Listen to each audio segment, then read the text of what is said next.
ensina.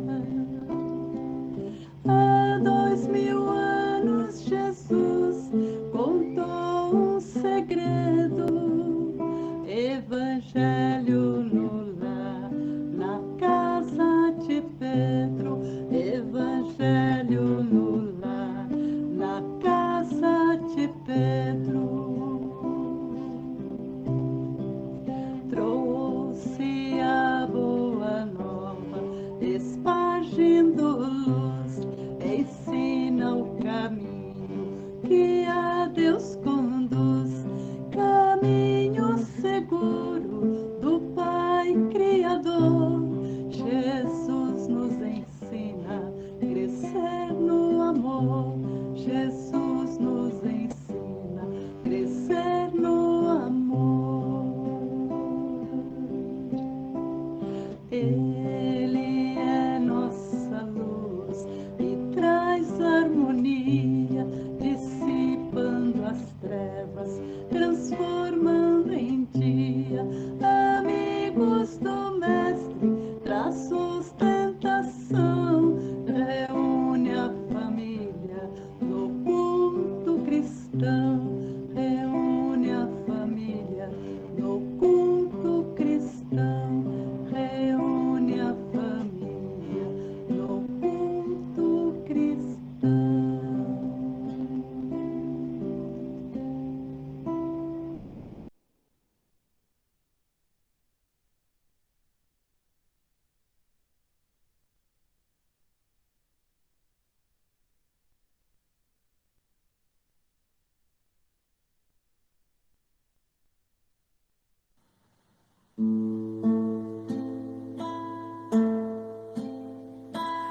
Senhor,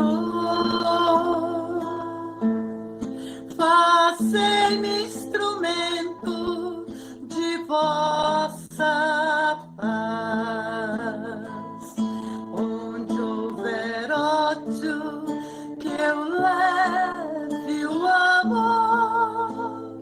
Onde houver ofensa, que eu leve o perdão. Onde houver discórdia, que eu leve a união. Onde houver dúvidas, que eu leve a fé. Onde houver erros, que eu leve a verdade. Onde houver desespero, que eu leve a esperança. Onde houver tristeza, que eu leve a alegria. Onde houver trevas, que eu leve a luz. Ó Mestre, fazei que eu procure mais um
Mestre Jesus, benfeitores amigos aqui presentes, pedimos o teu acompanhamento nesse Evangelho do Lar de hoje, para que possa nos direcionar daquilo que vemos necessidade de aprender. Que a tua luz envolva cada um desses coraçõezinhos aqui, aguardando por esse banquete espiritual. Assim, na tua presença, Mestre, damos o início do Evangelho de hoje. Que assim seja, graças a Deus e graças a Jesus.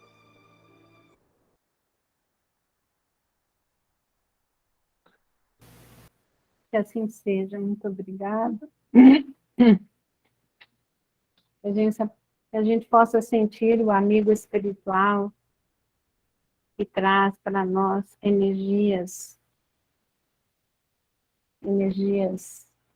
excelentes, que nos alimenta a nossa água. E quando a gente abre essas portas, eles nos alimentam.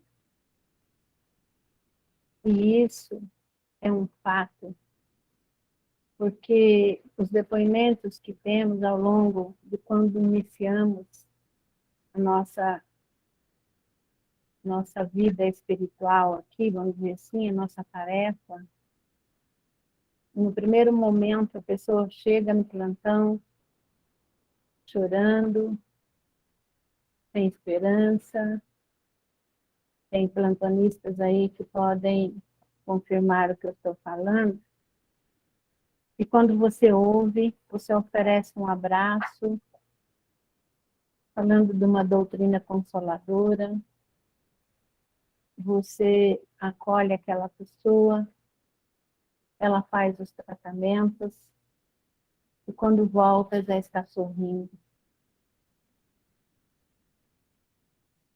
E é tão gratificante você ver uma pessoa, um ser, sorrir novamente.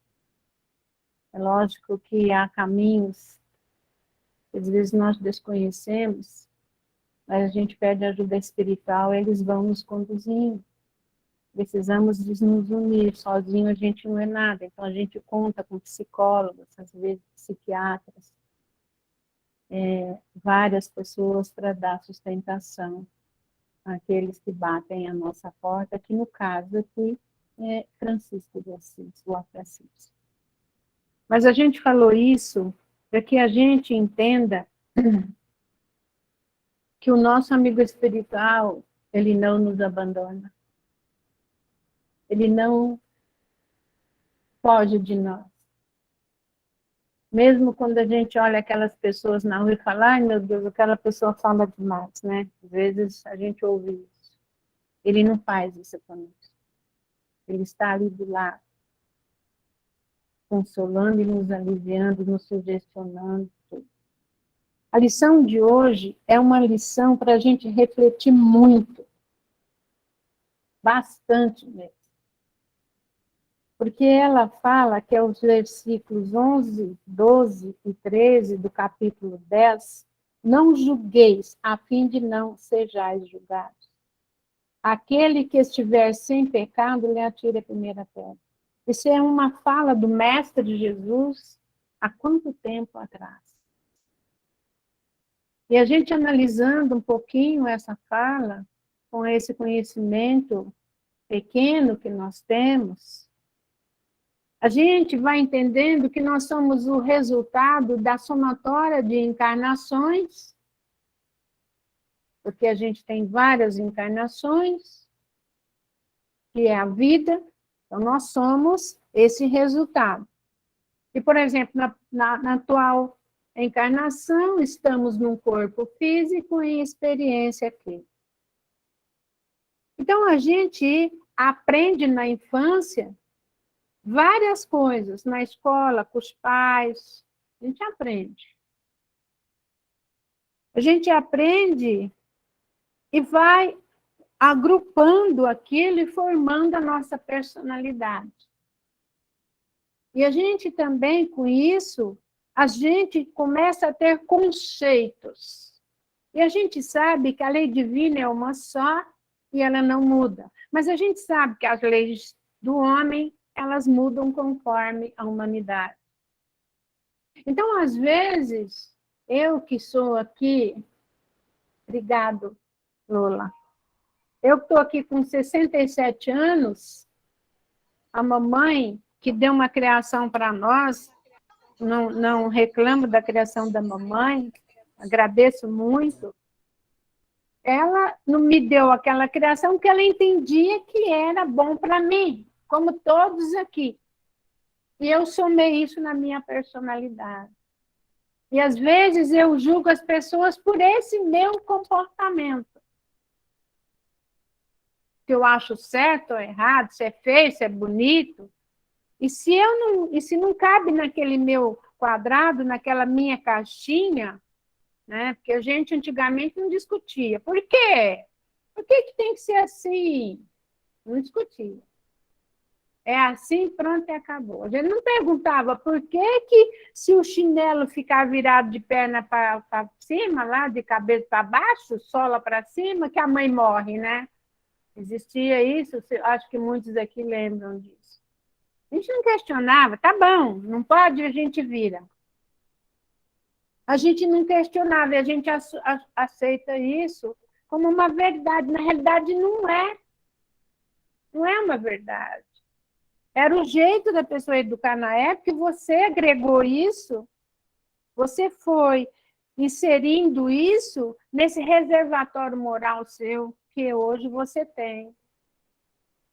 E aí, o que acontece? A gente pega e começa a julgar as pessoas por esse jeito de a gente olhar. Como a Marlene contou a história da semana passada. Que a vidraça estava suja. Lembra? Então, o Evangelho fala, não julgueis a fim de que não sejais julgados, porque vós sereis julgados segundo houver julgado os outros, e se servirá para convosco da mesma medida da qual vos servides para com ele. Marcos, São Mateus fala isso. Então, a gente raciocina. A gente está num planeta que a gente sabe, que a gente está estudando dispersões e provas. Em frequências que a gente, às vezes, está na terceira, quarta, difícil a gente chegar na quinta, porque a gente tem que ter, assim, uma conduta moral melhor. Então, nesse planeta, onde a gente vê todos esses, hoje, desafios, uns se comportam de um jeito, outros se comportam do outro, aí a gente abre a nossa casa para canais de televisão e tal, etc., tem a rede social, e a gente julga. A gente julga. A gente julga as pessoas de uma forma que a gente esquece de pôr, peraí, será que eu já aprendi isso? Será? Então, a gente precisa entender que nós estamos numa frequência ainda desse planeta que nos acolhe, que é maravilhoso, que ainda nós estamos. Não é o planeta, é as pessoas que aqui estão, os espíritos. Mas o Evangelho está nos ensinando, não faça isso. Você não tem moral para isso. Você é uma somatória de encarnações, e se lá para trás, será que você já um dia não fez isso? Né? Então, a gente não pode julgar. Quando a gente ouve uma pessoa falar, eu não consigo perdoar, eu sei que é difícil, a gente precisa orar, pedir ao Pai sustentação para perdoar. Mas aí eu tenho uma sugestão. Quando a gente vê uma pessoa agindo assim, inadvertidamente, de outra forma, coloca a foto do filho ali. Pega a fotinho do filho e põe naquela pessoa. Então, fica o corpo da pessoa e a foto do filho. Aí eu quero ver como é que a gente vai se comportar botando a foto do filho ali. Ou a foto daquela pessoa que você muito ama. Será que você vai ter a mesma medida? Ou você vai ficar, não, vamos passar um paninho aqui, porque quem é o filho? O filho é criação tua, nessa encarnação. Então, a gente precisa tomar cuidado. E Jesus nos trouxe uma lição espetacular. Ela é inequívoca para todos nós, para que a gente possa definitivamente entender o não julgamento. Mesmo porque a gente não sabe o que aconteceu com aquela pessoa para ela agir daquela forma naquela época. Às vezes a gente vê lá, não estou aqui batendo palma para isso, mas um pai de família entra num lugar, pega uma bolacha e leva para o filho que está passando fome. Estou julgando. Não estou batendo palma. E você na sua casa, como é que está seu armário? Sua geladeira? Como é que está? Então a gente precisa tomar cuidado com isso. Aí, a caridade vem neste momento. Quem é a pessoa? A gente pode ajudar com uma cesta básica para essa pessoa, para que ela não faça isso. E outros casos também. Como eu atendo mães que têm uma série de desafios com os filhos, que buscam caminhos, às vezes, inadequados. Você sabe se um dia nós também não buscamos, e com certeza buscamos esse caminho inadequado? A vida nos dá lição todos os dias. Eu falo assim, aprenda com aqueles que te amam, porque a vida como chama aquele povo lá que luta? Como chama? MMA. Isso aí. A vida é assim, ó. Então, a gente precisa entender que, às vezes, dentro do entendimento daquela pessoa, é mais difícil para ela fazer determinada coisa do que para outra. Então, a gente não pode julgar. Porque o espírito, quando evolui, ele não julga mais, como Jesus, ó. Aí eu vou ler o texto. Então, os escribas e os fariseus lhe conduziram uma mulher que tinha sido surpreendida em adultério e a colocaram de pé no meio do povo, dizendo a Jesus: Mestre, esta mulher acaba de ser surpreendida em adultério.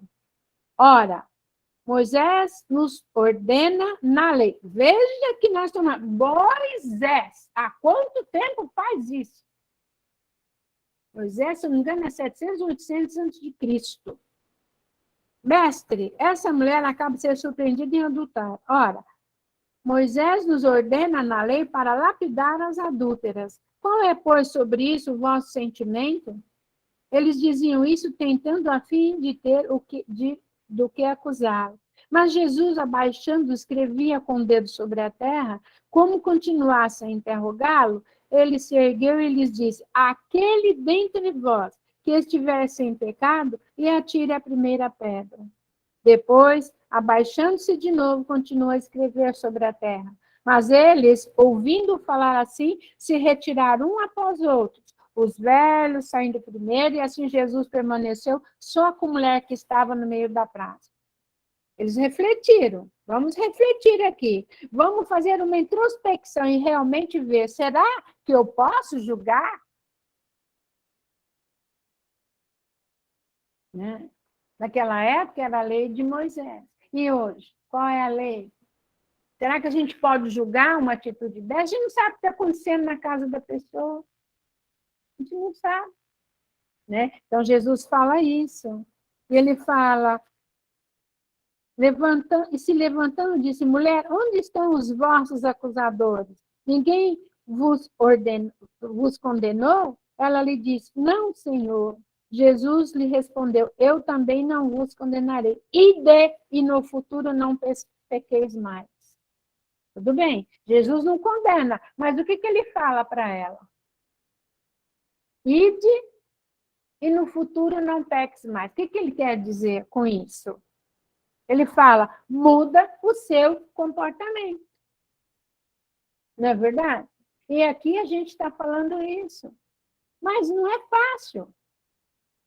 É um trabalho. A reeducação é um trabalho. É quando Jesus fala, se os seus olhos forem ruins, arranque-os, se a sua mão é ruim, corte-a.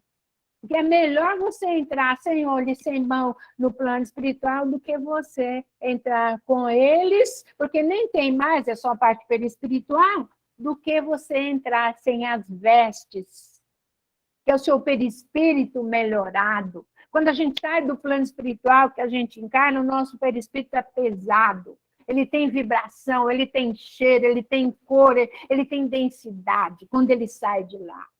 A gente percorre a encarnação, fazemos a experiência naquele lar que Jesus nos dá, que o Pai nos dá aquelas pessoas que a gente convive. Como é que foi? Você evoluiu? Você melhorou? Aí, quando você retorna, seu perispírito é pesado de novo. Né? Às vezes, a gente fica tão preocupado de perder uns quilinhos, não estou também fazendo objeção a isso. Se você precisa perder, se o médico achou que você tem que perder, perca. Mas eu estou falando dessa parte espiritual, que a gente tem que ser menos denso, menos pesado, mais assim, tranquilo, sereno, em relação ao seguinte: eu prefiro ser feliz em determinados momentos do que ter razão, vira aquela discussão que não tem fim. Para quê? Às vezes eu fico chateado com a pessoa durante sei lá quanto tempo, então isso às vezes acontece nos natais. Aí fica até no outro Natal, aí quando chega no outro Natal, não, vamos se reunir todo mundo. Né? Então, Jesus fala isso. Eu não vou te condenar, porque Jesus é das esferas cristãs, é o amor absoluto, é o amor que nutre, é o amor que nutre o planeta. Jesus nutre o planeta em amor. Ele nos dá o amor. E a gente tem que buscar. Ele fala, vinde a mim, vós que sofreis. Então, se eu estou sofrendo com alguma coisa que está me deixando, sabe, desconfortável, né? Vamos orar, falar, Jesus, dá uma força aí para mim. Eu não quero sentir isso. Eu não quero. Né? Às vezes a gente tem os nossos desafios. E ele vai continuando. Aquele que estiver sem pecado, lhe atire a primeira pedra, disse Jesus. Essa máxima nos faz da indulgência um dever, porque não há ninguém que dela não tenha necessidade para si mesmo. Para nós, indulgência para nós, para as nossas indelicadezas, para as nossas tendências primitivas. Né?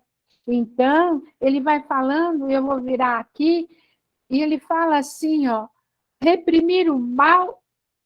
Não, eu vou voltar porque é interessante. Ela nos ensina que não devemos julgar os outros mais severamente do que julgaríamos a nós mesmos, nem condenar em outrem o que nos desculpamos em nós.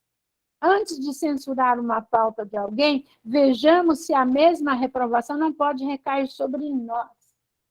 Então, eu não estou querendo me estender, mas porque eu quero contar uma história. A censura lançada sobre a conduta de outrem pode ter dois motivos: reprimir o mal ou desacreditar a pessoa cujos atos a gente critica. Então, para quê? Tem aquela história lá que eu até anotei, não sei se vocês sabem, sabe os 3 filtros de Sócrates? Eu já até escutei que não era de Sócrates, porque não está descrito em Platão. Ele fala assim, né? Da verdade, da bondade e da utilidade. Certa feita, um homem esbaforido procurou a Sócrates e sussurrou: na condição de teu amigo, tem alguma coisa muito grave para te dizer. Ele espera, ajuntou o sábio prudente. Já passaste o que vais me dizer pelos 3 filtros? Filtros? Que filtro? Perguntou a pessoa. Sim, pelos 3 filtros, amigo. O primeiro é o filtro da verdade. É verdade isso que você está me falando? Porque cada um conta uma história. Cada um. Cada um tem a sua versão e cada um conta a sua história. Guardas absoluta certeza quanto àquilo que pretendes me comunicar? Bem, pensou o interlocutor.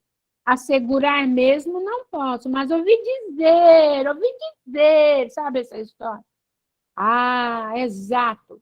De certo, peneiraste o assunto pelo segundo filtro, o da bondade, que a gente tem que ter com a bondade para as pessoas. Ainda que não seja real o que julgas saber, será pelo menos bom o que queres me contar? Aí o outro responde hesitante. Ah, isso não, muito pelo contrário, então não era coisa. Ah, tornou-o sábio. Então, recorramos ao terceiro filtro, o da utilidade. E notemos o proveito do que tanto, né, te aflige. Útil? Questionou novamente o visitante ainda agitado. Útil não é, ele responde. Bem, remata o filósofo, se o que tens a falar não é verdadeiro, não é bom, não é útil, esqueçamos o problema e não te preocupes com ele, já que nada valem casos que não sejam benefícios ou proveitosos para todos nós. É uma lição linda que a gente precisa passar pelo pelo crivo da razão.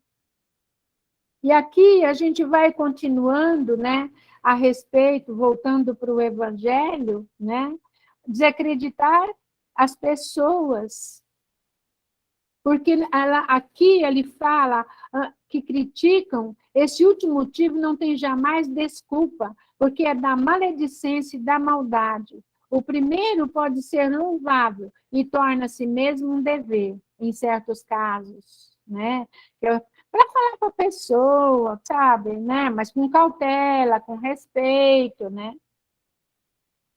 Aí, então, ele, uma vez que disso deve resultar um bem, e sem isso o mal não seria jamais reprimido na sociedade, o homem, aliás, não deve ajudar o progresso de seus semelhantes? Não seria preciso, pois, tomar, no sentido absoluto, este princípio, não julguei se não quiser de ser julgado, porque a letra mata e o espírito vivifica? Jesus não podia deixar de censurar o mal, é isso que ele quer dizer. Ele não poderia. E ele fez em termos enérgicos, mas quer dizer, essa autoridade da censura está em razão da sua autoridade moral, daquele que tem autoridade para falar sobre aquele que condena seu irmão? E é isso que a gente chega nessa conclusão, né? A consciência íntima, de resto, recusa todo o respeito e toda a submissão voluntária àquele que, estando investido de um poder qualquer, viola as leis e os princípios. Então, a letra mata a letra, viola as leis. Violou. Qual é a lei? A lei de Deus. E a lei dos homens provisoriamente, né? Senão aquela que se apoia sobre o exemplo que, dado bem, é o que ressalta igualmente das palavras de Deus. Então, o que é essa legitimidade aos olhos de Deus? É ser bom, é trabalhar pelo bem do seu irmão, é fazer com que esse irmão que você está vendo que está errando, ore por ele. E para todos que a gente possa envolver, né? Porque a gente não pode dizer, eu sou exímio de erro, eu sou o the best, e não é. Eu quero contar essa história no livro chamado Jesus no Lar. É do Francisco Cândido Xavier, o espírito é de Neio Lúcio. Desculpe a demora, mas eu quero contar essa lição só para a gente entender exatamente o que é essa história da gente querer enfiar o bedelho onde não é chamado, né? O problema difícil, lição 36 do livro Jesus no Lar. É que ele está numa capa, deixa eu tirar aqui, ó. Jesus no Lar. Tá? É lindo esse livro, é lindo. Entre os comentários da noite, um dos companheiros mostrou-se interessado em conhecer a questão mais difícil de resolver nos serviços referente à procura da luz divina. Em que setor da luta espiritual se colocaria o mais complicado problema? Depois de assinalar variadas considerações ao redor do assunto, o mestre fixou no semblante uma atitude profundamente compreensiva e com um tom. Você vê que é a conversa de Jesus, né? Um grande sábio possuía 3 filhos, jovens, inteligentes e consagrados à sabedoria. Não é grande a lição, mas eu prefiro ler. Em certa manhã, eles altercavam a propósito do obstáculo mais difícil de vencer no grande caminho da vida. Eles ficavam ali discutindo sobre isso. No auge da discussão, prevendo talvez consequências desagradáveis, o genitor benevolente chamou-os a si e confiou-lhes curiosa tarefa. Iriam os 3 ao palácio do príncipe governante, conduzindo algumas dádivas que muito lhes honrariam o espírito de cordialidade e gentileza. O primeiro seria portador de rico vaso de argila preciosa. O segundo levaria uma corça rara. O terceiro transportaria um bolo primoroso da família. O trio fraterno recebeu a missão com entusiástica promessa de serviço para a pequena viagem de 3 milhas. No entanto, a meio do caminho, principiaram a discutir. O depositário do vaso não concordou com a maneira pela qual o irmão puxava a corça delicada e o responsável pelo animal dava instruções ao carregador do bolo a fim de que não tropeçasse perdendo o manjar. Este último aconselhava o portador do vaso valioso para que não caísse. O pequeno séquito seguia, estrada afora. Dificilmente, porquanto cada viajor permanecia atento às obrigações que diziam respeito aos outros, através de observações acalorosas incessantes. Lembra da história da maré? Presta atenção na sua vida. Em dado momento, o irmão que conduzia o animalzinho ouvida a própria tarefa, esquece a própria tarefa, a fim de consertar a posição da peça de argila nos braços do irmão, e o vaso, premido pelas inquietações de ambos, escorrega de súbito para espatifar-se no cascalho poeirento. Com o choque, o distraído orientador da corça perde o governo do animal, que foge espantado, abrigando-se em floresta próxima. O carregador do bolo avança para assustar-lhe a fuga, internando-se pelo mato afora, adentro, e o conteúdo de prateada bandeja se perde totalmente no chão. Desapontados e irritadiços, os 3 rapazes tornam a presença paterna, apresentando cada um a sua queixa e a sua derrota. O sábio, porém, sorriu e explicou-lhes: aproveita o ensinamento da estrada. Se cada um de vocês estivesse vigilante na própria tarefa, não colheriam as sombras do fracasso. O mais intricado problema do mundo, meus filhos, é o de cada homem cuidar dos próprios negócios sem intrometer-se nas atividades alheias. Enquanto cogitamos de responsabilidades que competem aos outros, as nossas viverão esquecidas. Jesus calou-se, pensativo, e uma prece de amor e reconhecimento completou a lição. Linda lição. Livro Jesus no Lar, Francisco Cândido Xavier e o espírito Neio Lúcio, o problema difícil. E é esse os nossos problemas. Um diz o outro, cuida da sua vida, cuida dela.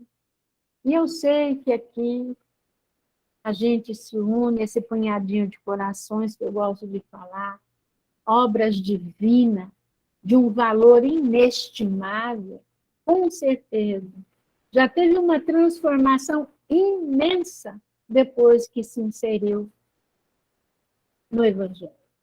Em estudar o Evangelho, em estudar as obras, tenho certeza. Se você for fazer refletir sobre como você era e como você é hoje, você já mudou muito. Hoje você tem posturas diferenciadas. Continue assim, porque amanhã você vai estar muito melhor. É dessa forma, nos educando, através dos princípios que Jesus nos deixou, é que nós vamos nos transformando e fazendo o que o planeta pede. Paz. Cada um é responsável. Porque se a gente não iniciar no nosso lar, com aqueles que nós temos lá, nós vamos ser fogueiras acesas para a guerra. Então, mas orando, vigiando, não se esqueça que uma pessoa no lar, orando, vigiando, fazendo evangelho, traz uma grande estrutura no lar. Ah, Vilma, só eu faço sozinho. Não importa. O universo olha e conspira e vê que você está fazendo. A espiritualidade entra na sua casa, limpa a tua casa, abençoa os teus familiares. E um dia, quando o fruto deles estiver um pouquinho mais maduro, que eu tenho certeza que se você perseverar e orar e conversar com Deus e com Jesus, eles vão amadurecer. Que Deus nos abençoe. Eu vou pedir para o nosso companheiro Jurandir fazer para nós o Fonte Viva.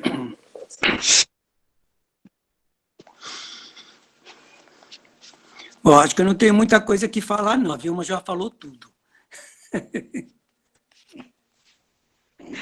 Então, ó, o Fonte Viva, a lição de hoje, 74, Quando a Luz.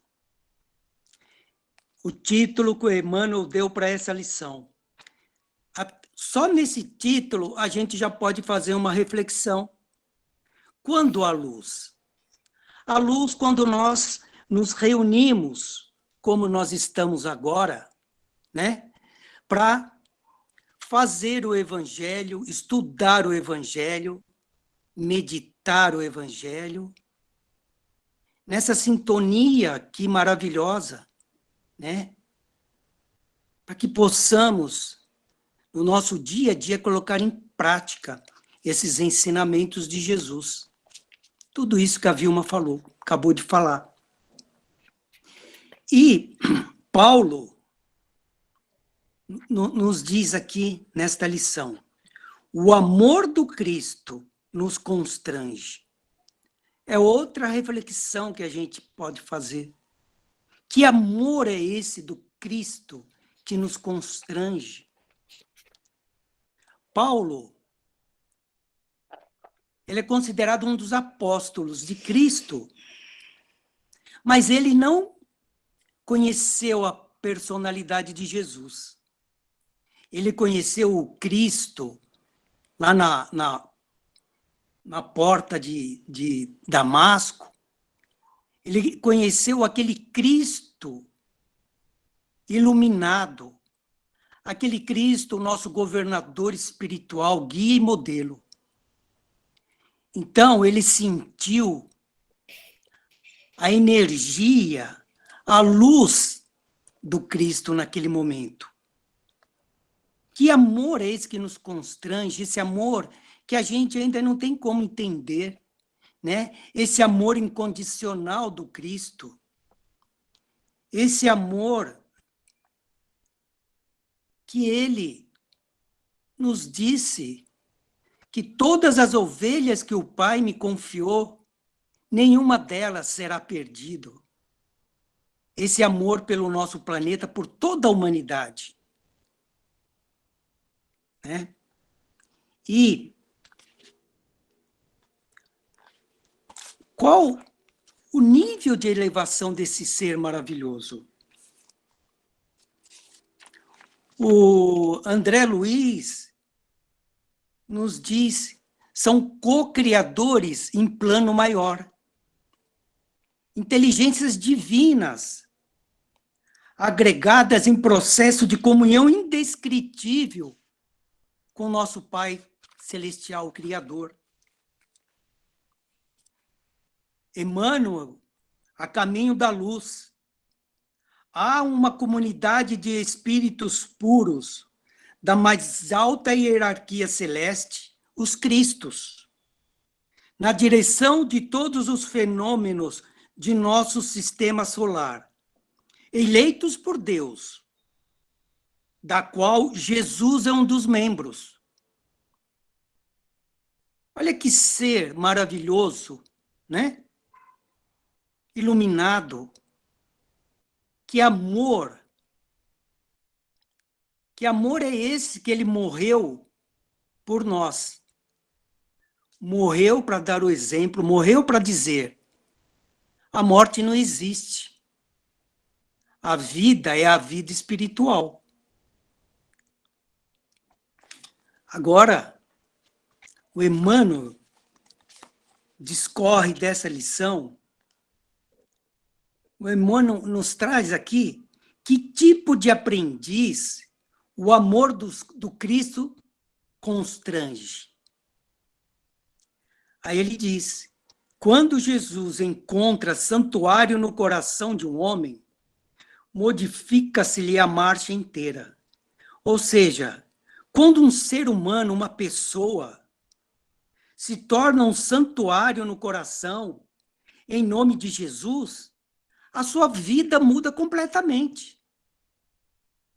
A sua marcha muda. O caminho se altera. Continua. Não há mais lugar dentro dele, desse ser humano, né, para adoração improdutiva, para a crença sem obras, para a fé inoperante. Então, esse ser, essa pessoa santuária em Jesus, ela não tem mais adoração de coisas fúteis, adorações das coisas materiais, seja qual elas forem. A crença sem obras, ele não pratica, ele sempre vai praticar as suas obras, com aquela fé sempre operante.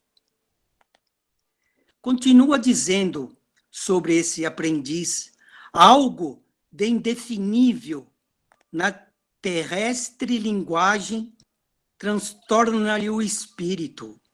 Não há descrição na linguagem terrestre para dizer em relação a esse espírito transformado, a sua mudança interior. Categoriza-o a massa comum por desajustado. Entretanto, o aprendiz do Evangelho, chegando a essa condição, sabe que o trabalhador divino, como lhe ocupa as profundidades do ser. A massa comum, as pessoas que não entendem, uma pessoa, um ser que se dedica ao Cristo, que se dedica ao Evangelho, aos ensinamentos de Jesus, não entende, acha que é uma pessoa desajustada. E, na prática do trabalho em nome de Jesus, o seu ser interior se eleva. Ele sente uma vibração de amor, esse amor do Cristo. Continuando, renova-se-lhe toda a conceituação da existência. Verdade, a existência para ele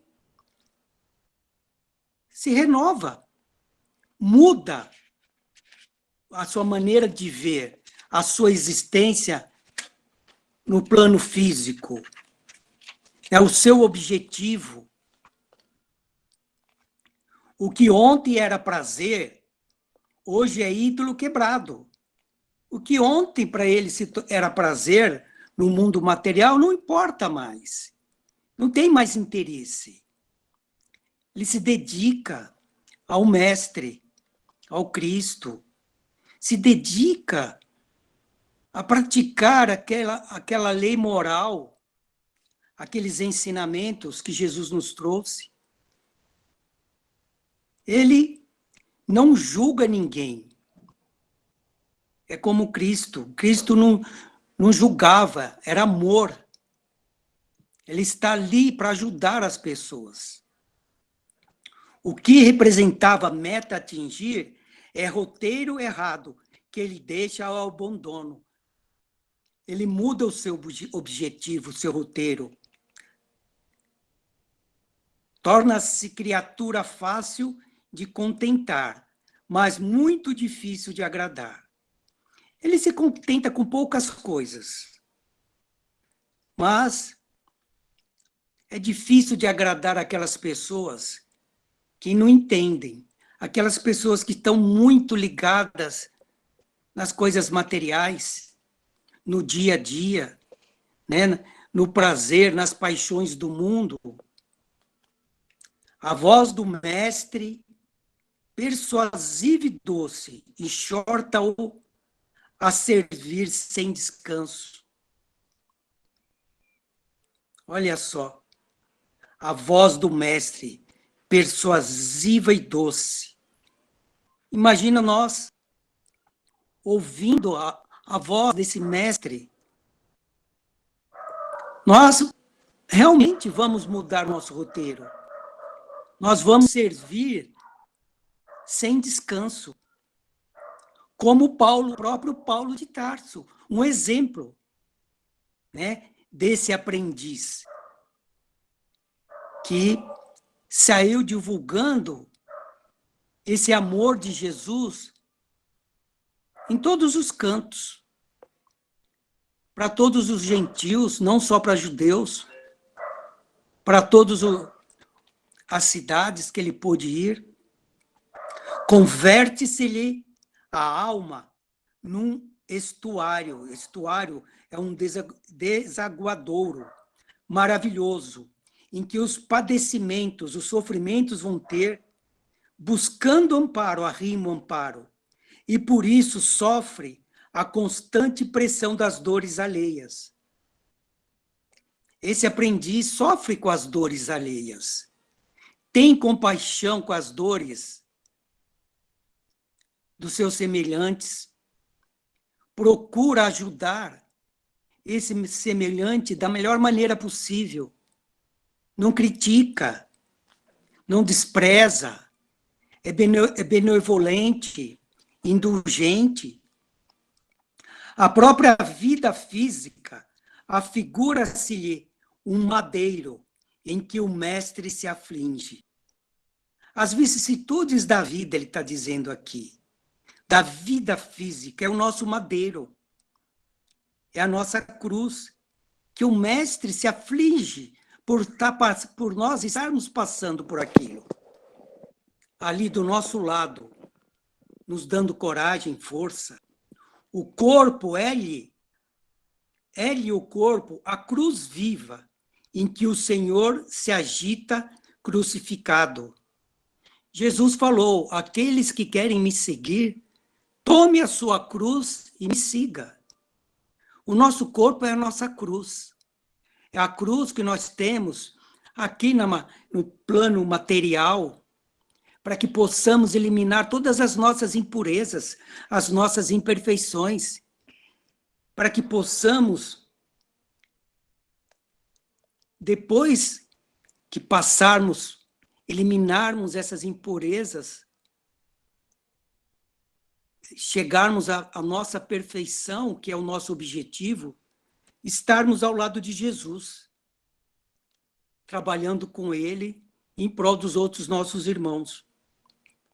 O único refúgio em que repousa é o trabalho perseverante no bem geral.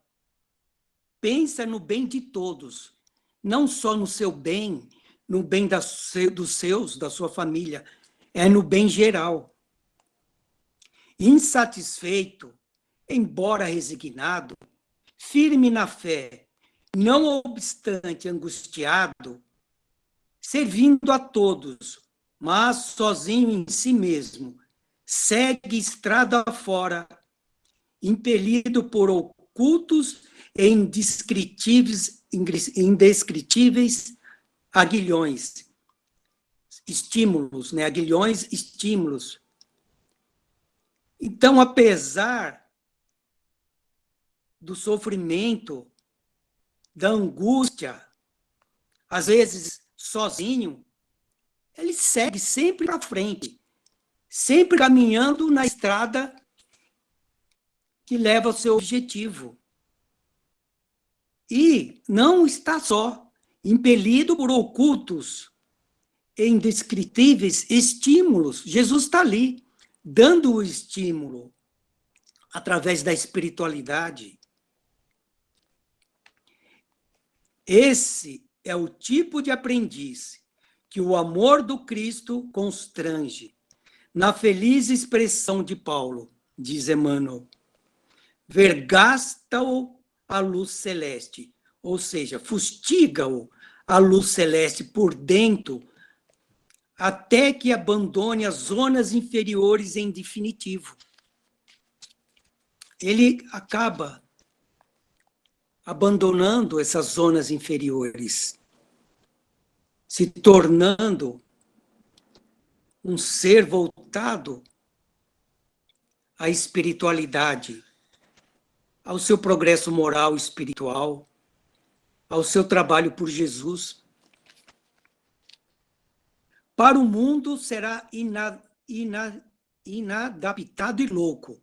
Realmente, todos acham que um ser, um aprendiz, que age dessa maneira é um louco, um inadaptado, um sem noção. Mas, para Jesus, é o vaso das bênçãos. A flor é uma linda promessa onde se encontre. É a flor que promete. O fruto maduro, porém, é alimento para hoje.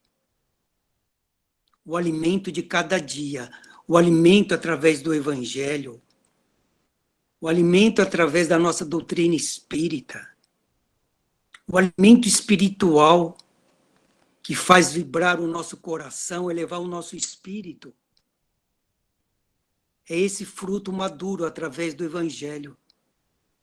Felizes daqueles que espalham a esperança, mas bem-aventurados sejam os seguidores do Cristo, que suam e padecem dia a dia, para que seus irmãos se reconfortem e se alimentem no Senhor. Então, vamos, dia a dia, sentir esse amor que constrange do Cristo, sentir que nós não estamos sozinhos, abandonados. Jesus está ao nosso lado. Temos os nossos amigos espirituais, mensageiros de Jesus, que nos acompanham, que nos dão coragem, que nos incentivam. Vamos seguir essa nossa jornada com resignação, com fé, com amor. E cada dia, passando adiante esses ensinamentos do Cristo. Vamos se tornar um aprendiz como Paulo de Tarso foi, como Francisco de Assis, outro exemplo maravilhoso, Francisco de Assis. Podemos falar também de Eurípides Barçanufo, Bezerra de Menezes, o Chico. São exemplos de aprendizes que praticaram essa lição maravilhosa que Emmanuel nos trouxe. Então, que a paz, a luz e o amor de Jesus, nosso Cristo, nosso governador espiritual, nos envolva e nos ilumine sempre, todos os dias, para que possamos ter o entendimento desses seus ensinamentos, praticá-los e vivenciá-los todos os dias. Graças a Deus e graças a Jesus, muito obrigado.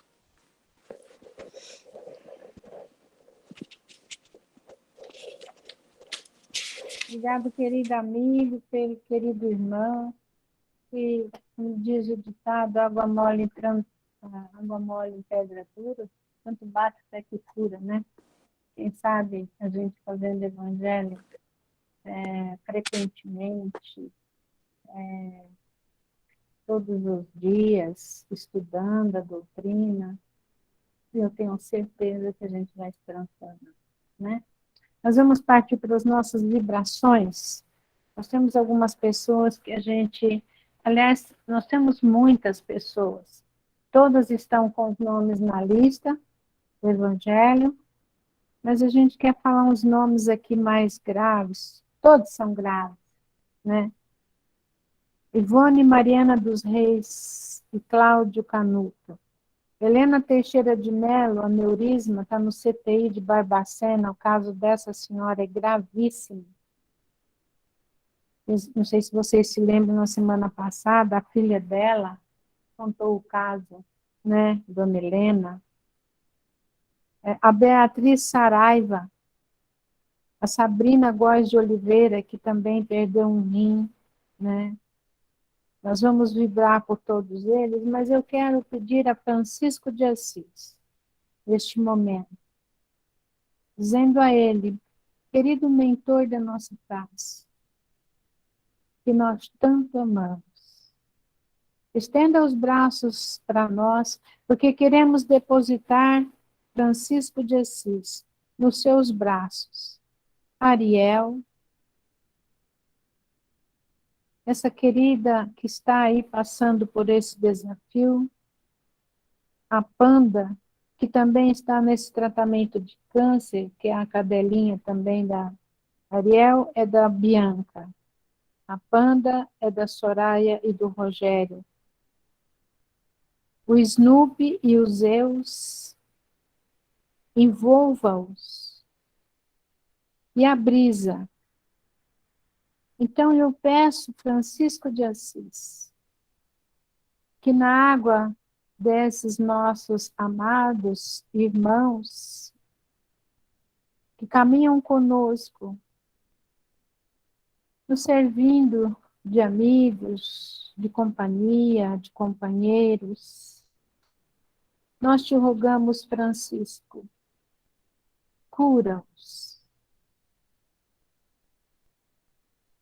Francisco, ajude os médicos veterinários do plano terreno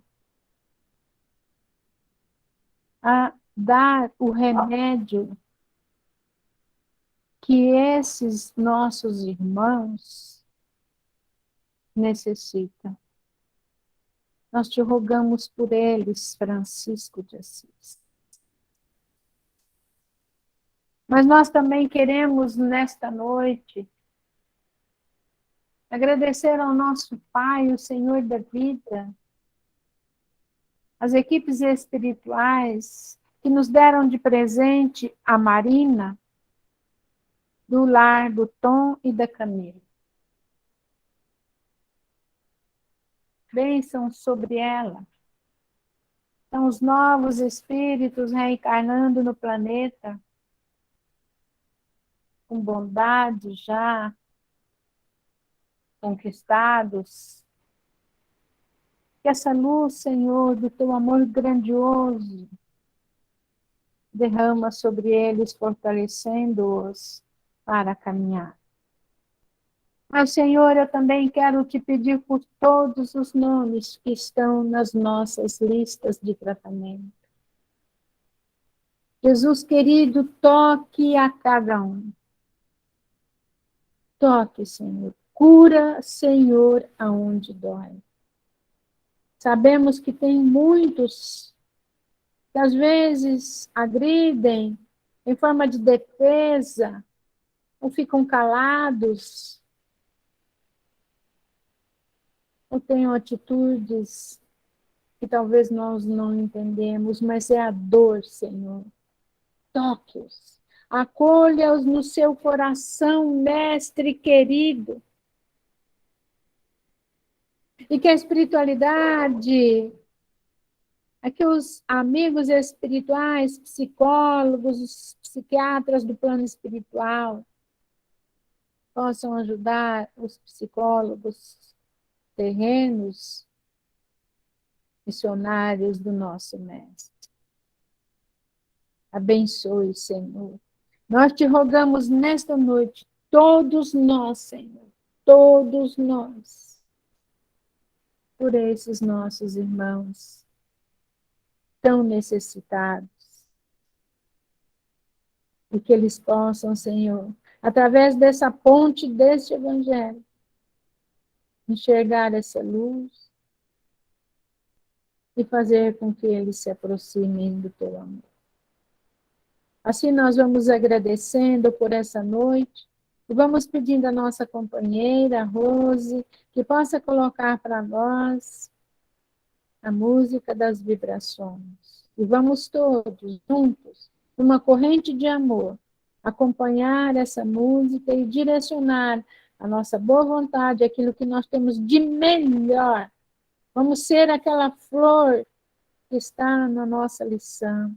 Vamos ser aquele fruto maduro, alimentando aqueles, Senhor, que ainda não compreendem o teu amor. Graças a Deus e graças a Jesus.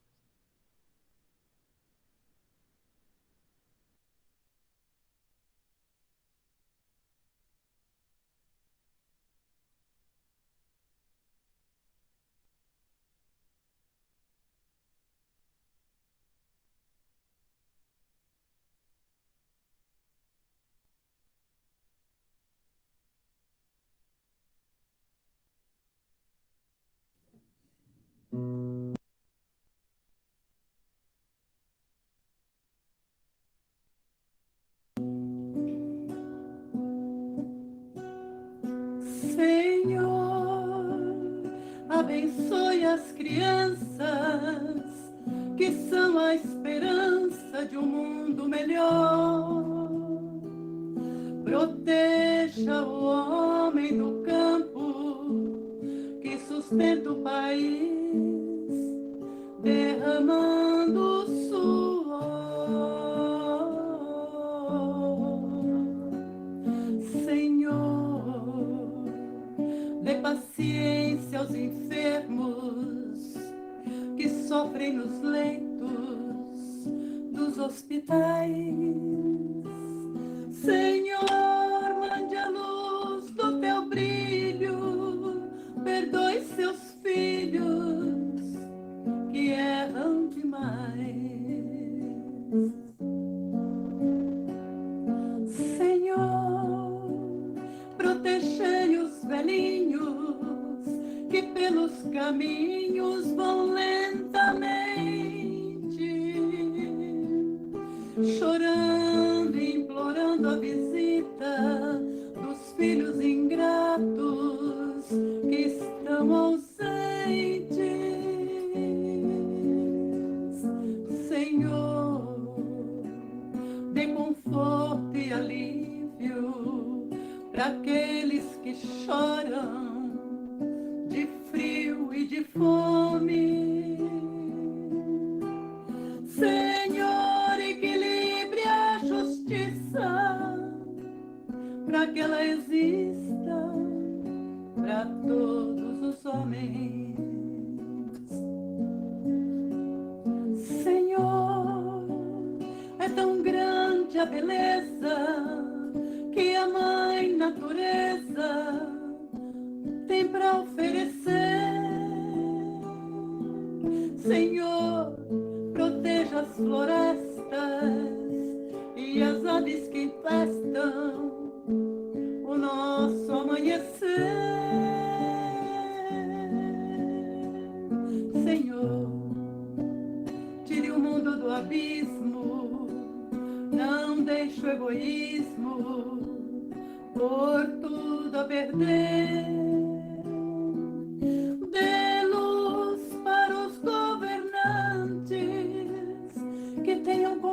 consciência do que vão fazer.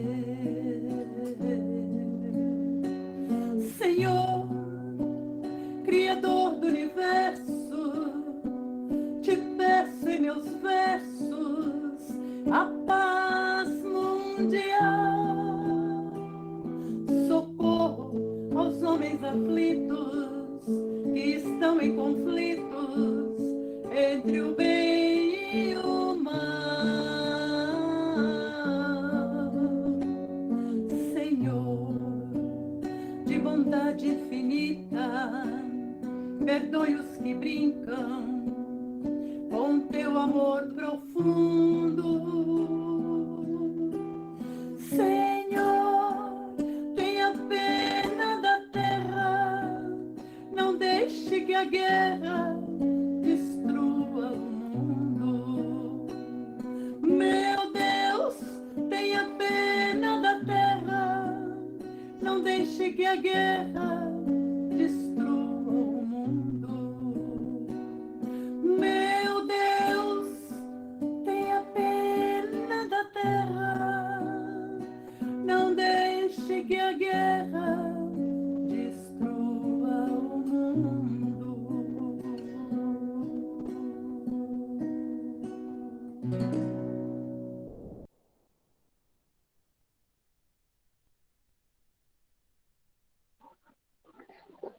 Envolvidos por essa tranquilidade, agradecemos ao Mestre Jesus e a Deus nosso Pai, a espiritualidade amiga e de luz, por essa oportunidade de estarmos juntos nesse evangelho de amor. Abençoa-nos, Senhor, na nossa caminhada, nos dando força e fé para o nosso desenvolvimento e crescimento espiritual. Ajuda-nos também, Senhor, a perseverar ante os nossos desafios, a não desanimar e seguirmos com confiança e apoio de Deus, nosso Pai. Permita, Mestre Jesus, que possamos aplicar no nosso dia a dia o seu Evangelho de amor. Continue conosco durante toda a semana e que possamos estar juntos novamente na próxima quarta-feira. Graças a Deus e graças a Jesus.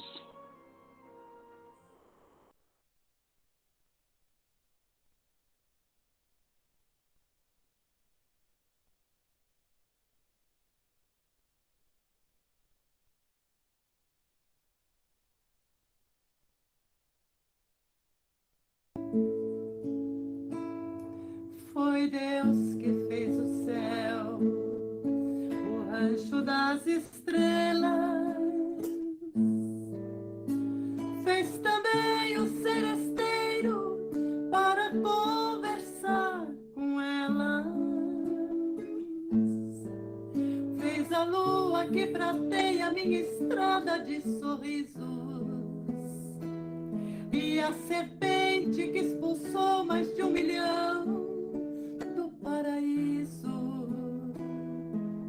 Foi Deus que fez você, foi Deus que fez o amor, fez nascer a eternidade no momento de carinho, fez até o anonimato dos afetos escondidos e a saudade dos amores que já foram destruídos. Foi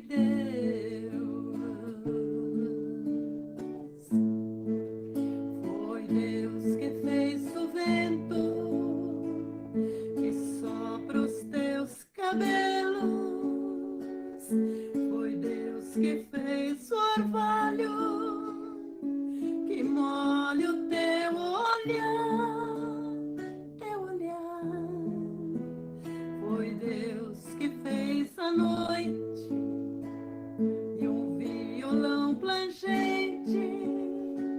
Foi Deus que fez a gente somente para amar,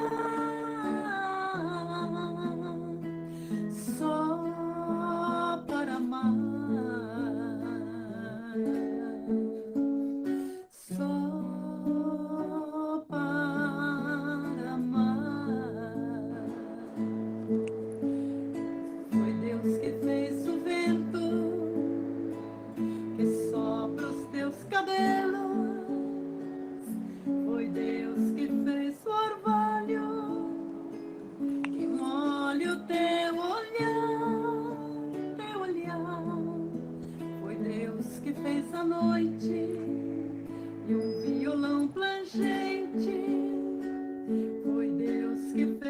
gente, somente para amar, só para amar, só para amar. Foi